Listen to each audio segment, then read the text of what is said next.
माननीय संत समाज, धर्म प्रेमी बंधुओं, श्रद्धा मूर्ति माँ बहनों,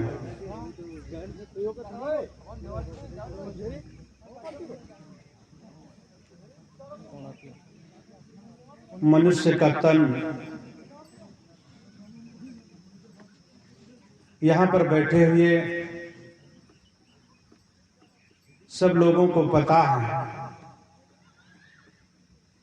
कि बड़ी भाग्य से मिलता है। यहाँ पर ही क्या, हर व्यक्ति को पता है,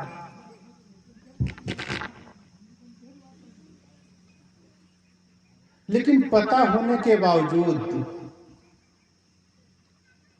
मनुष्य का जीवन जीने के लिए मनुष्य का खोल ओढ़ करके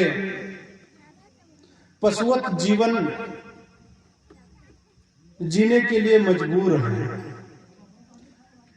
क्योंकि उसकी आदत और अपनी आदत से ये मजबूर हो जाता है।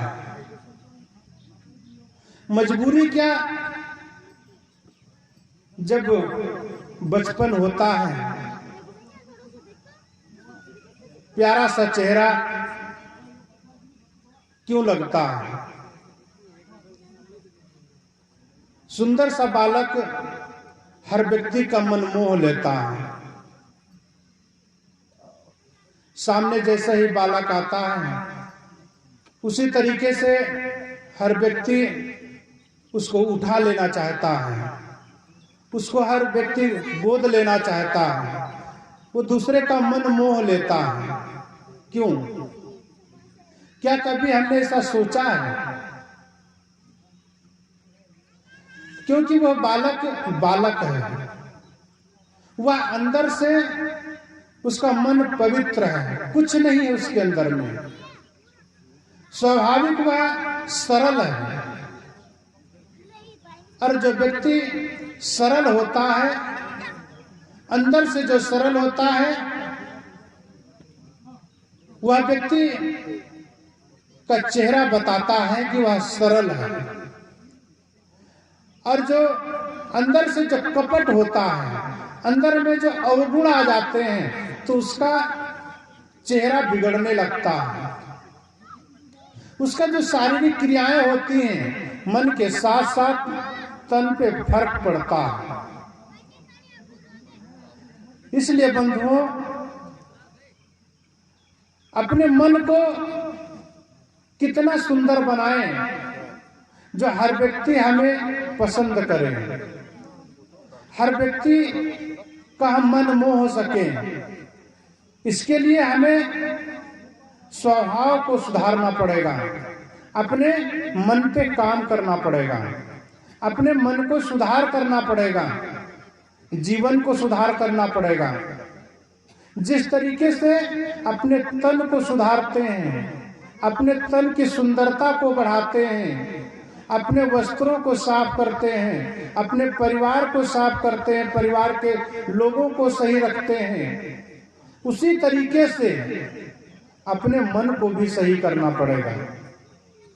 और जब हमारा मन सही हो जाएगा, तो हमारे चेहरे की बनावट की सुंदरता सही हो जाएगी।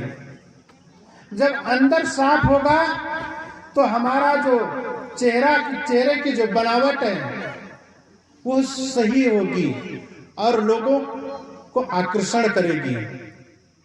इसलिए प्यारे बंधुओं, हमें जो मनुष्य का तन मिला है, तो बड़ी भाग्य मानुष तन पावा, तो बड़े भाग्य से तो मिल गया।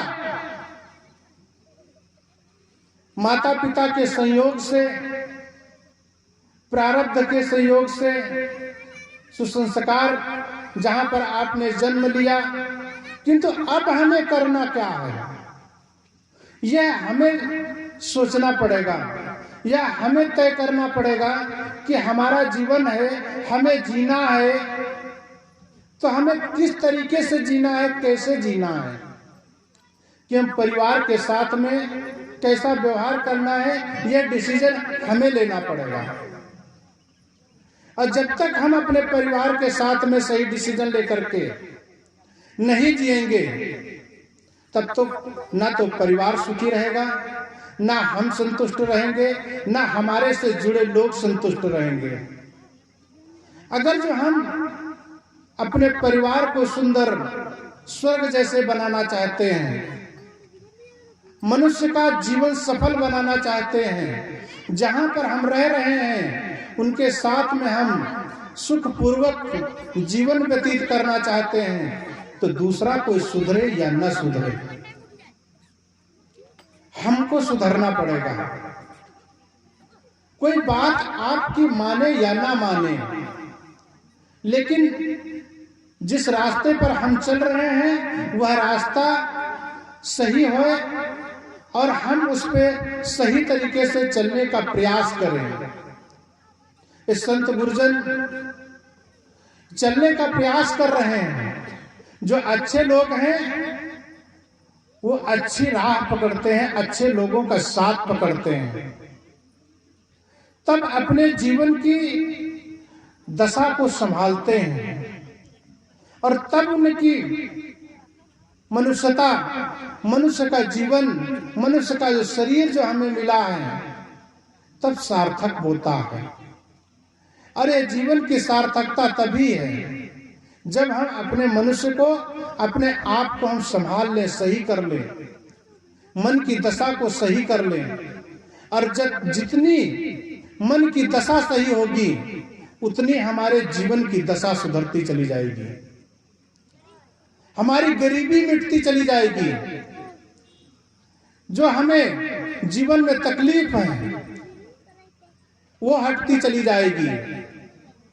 जितना हम पैसा कमाते हैं, रुपया कमाते हैं, धन कमाते हैं, अगर जो हमारा मन खराब होगा तो हमें नशा की तरफ हमारा मन ले जाएगा, दुर्व्यसन की तरफ मन ले जाएगा, गंदी चाल की तरफ मन ले जाएगा। तो हम अपने मन की तरफ हम काम करेंगे तो हमारी दिशाओं और दशाओं को हमारा मन हटेगा वहां से, और हमारा पैसा अच्छी जगह काम आएगा, परिवार के ऊपर काम आएगा, बच्चों के ऊपर काम आएगा, और उनसे जो हमें सुख मिलेगा उससे हमें संतुष्टि प्राप्त होगी और उसी से हमें हमारा जीवन सुखपूर्वक व्यतीत होगा। तो ये सब सारी चीजें अगर जो हमारे अंदर में आती रहेंगी तो हमारा मनुष्य का जीवन सफल हो सकेगा। नहीं तो मनुष्य का जन्म मिल गया, पद प्रतिष्ठा लोग मिल जाएंगे, और जो जीवन की जो सच्चाई है उससे हम अछूते रह जाएंगे, उसको हम पहचान न पाएंगे और ना ही हम उसके अनुरूप काम कर पाएंगे।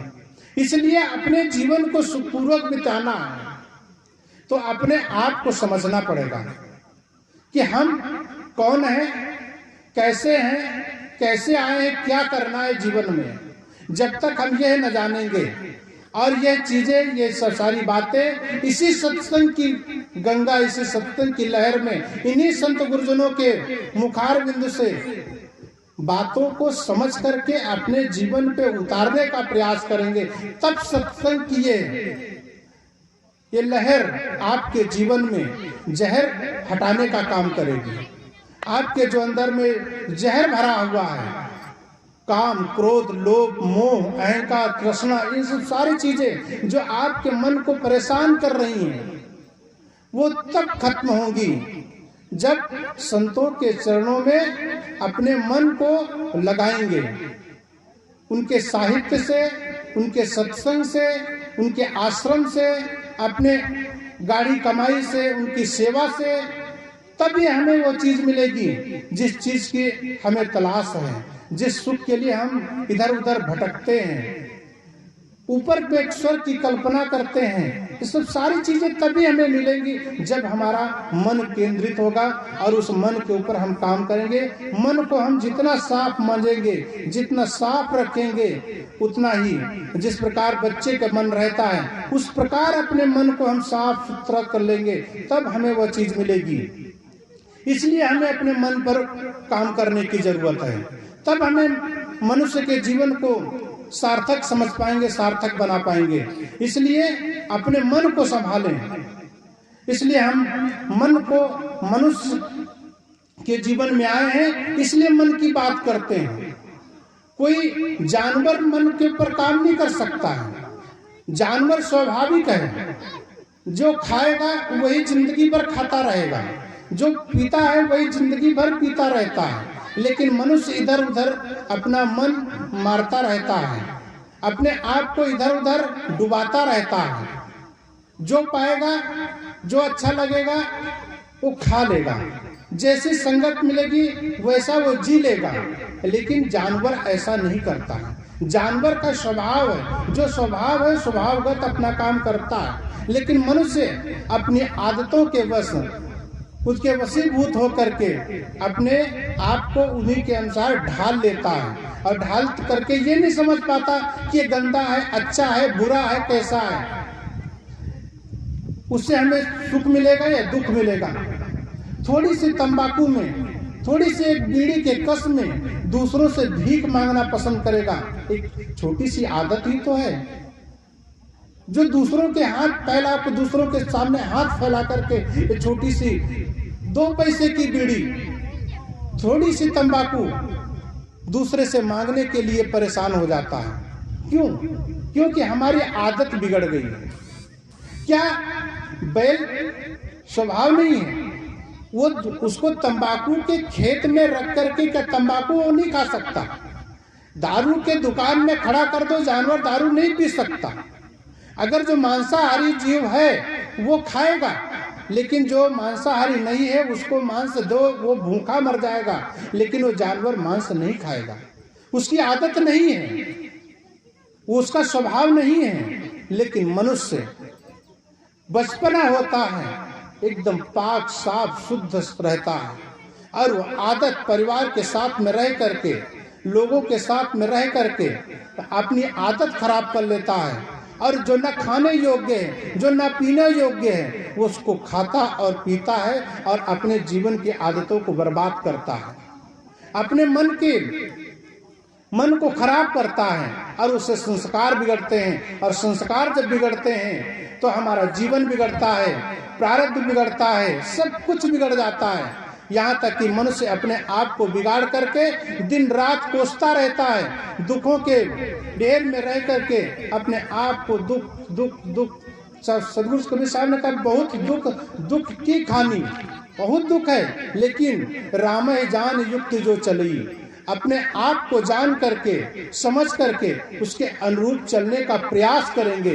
जब हम अपने आप को चलने का प्रयास करेंगे, तो संतों के सानिध्य में रह करके उनके बताए हुए मार्ग पर जब प्रशस्त करेंगे अपने आप को, तब हमें वह सुख मिलेगा, तब हमें वह शांति मिलेगी, तब हमें वह जीवन जीने का आनंद मिलेगा। इसी आनंद में हम डुबकी लगाते रहें और संतों के साथ में, संतों के सानिध्य में अपने आप को डुबाते रहें। बोले सदगुरु कबीर साहब की।